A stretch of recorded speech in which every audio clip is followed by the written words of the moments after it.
आपकी शरणागत हूँ, आप मेरी रक्षा करिए, आपकी शरणागत हूँ। मुझे ज्ञान, मुझे भक्ति नहीं मालूम है, मैं अज्ञानी हूँ, मैं अबुध बालक हूँ। हे प्रभु, आप मुझे क्षमा करें, त्राहि माम शरणागतम। और मुझे तो भक्ति भी नहीं मालूम है, मेरी शक्ति भी मुझे नहीं मालूम है, मुझे पूजन भी करना नहीं आता कि मैं भगवान का पूजन किस तरह से करना चाहिए, ये मुझे नहीं पता।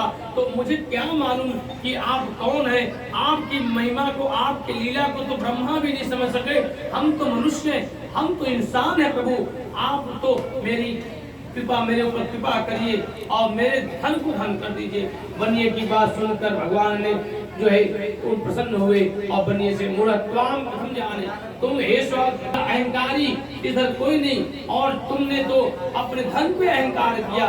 भगवान ने कहा, बनिए ने कहा, हे प्रभु, अब मैं आपके समक्ष में अपने वहां पर आकर देखा तो वहां पर जब धन नाव भरा हुआ है, नाव जब धन में भरा हुआ है तो वहां पे देखा कि जो है अब दूत को बुलाया, चलो अपने नगर तरफ प्रस्थान करने लगे, कंचन नगर की तरफ। वहां जब लौट कर आ रहे थे, रास्ते में लीला जो है बनिए ने कहा कि जाओ अपने जो है मेरी पत्नी से कहो कि आपके पति दामाद आ चुके हैं, स्वागत तैयारी किया जाए। दूत गया और उसके बनिए की पत्नी से कहा कि आपके पति दामाद आ चुके हैं, स्वागत की तैयारी किया जाए। तो बनिए की पत्नी और बेटी, माँ बेटी दोनों ने भगवान नारायण के व्रत में बैठी थी और पूजन कर रही थी। तभी जो है लीलावती ने कहा, बेटी तुम पूजन को समाप्त करके, भगवान के कथन को समाप्त करके आना।